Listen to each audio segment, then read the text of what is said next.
Wall Street's biggest secret isn't on Wall Street at all. It's sitting around kitchen tables in Lagos, Accra, and Johannesburg, quietly generating returns that make hedge fund managers weep. While Goldman Sachs celebrated their 15% annual returns in 2023, African lending circles, what we call susu in Ghana, tontines in West Africa, chit funds in East Africa, have been delivering 40 to 60% annual returns for centuries. But here's what they don't want you to know: these aren't just informal savings groups. They are sophisticated financial instruments that predate modern banking by over 500 years. In 1472, when Portuguese traders first encountered West African markets, they found financial systems so advanced that European merchants had to adapt their entire approach to commerce.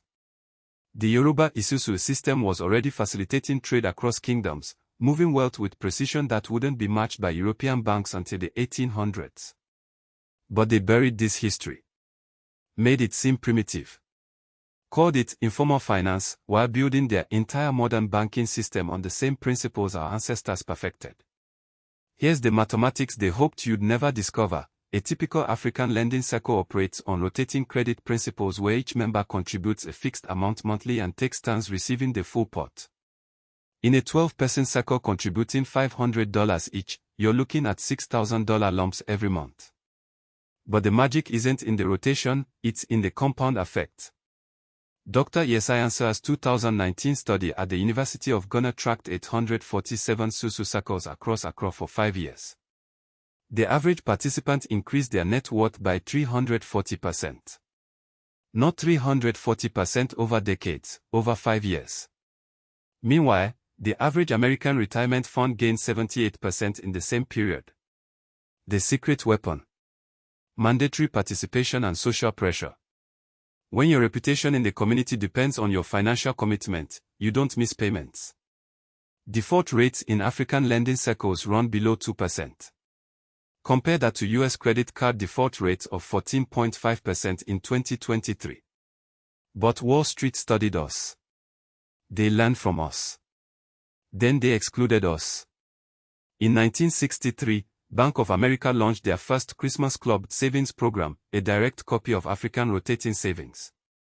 They just removed the community element and added fees.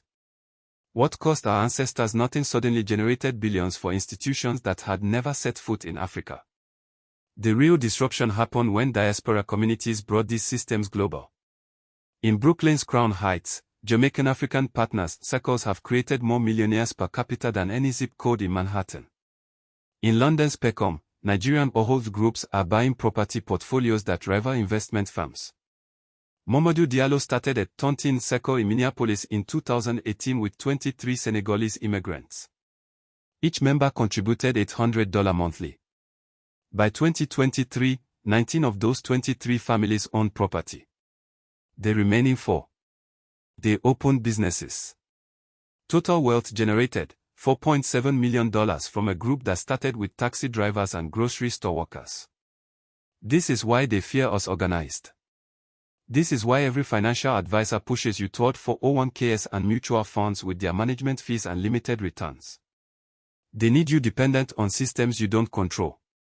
But our ancestors understood something Wall Street still doesn't grasp: wealth isn't just about money, it's about trust networks.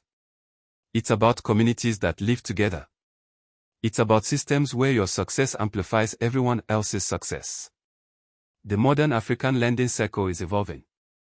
Digital platforms like Nigeria's Piggyvest and Kenya's Choma are scaling these ancient principles, adding transparency and reach while maintaining the core values.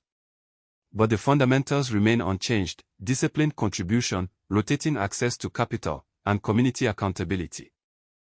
Your great-grandmother knew what Harvard Business School is just discovering: that the most sustainable wealth systems are built on mutual obligation, not individual accumulation. So while they debate inflation and recession, while they panic about market volatility, our communities continue building wealth the way we always have. Consistently. Collectively. Powerfully. The question isn't whether you can afford to join a lending circle. The question is whether you can afford not to honor the financial wisdom your ancestors died protecting. Because somewhere in Lagos, in Accra, in Addis Ababa, families are becoming millionaires using systems that Wall Street still calls primitive. Your ancestors weren't just surviving, they were creating wealth technologies that the modern world is still trying to perfect. Follow Ponor lens, and remember, you carry the DNA of financial architects.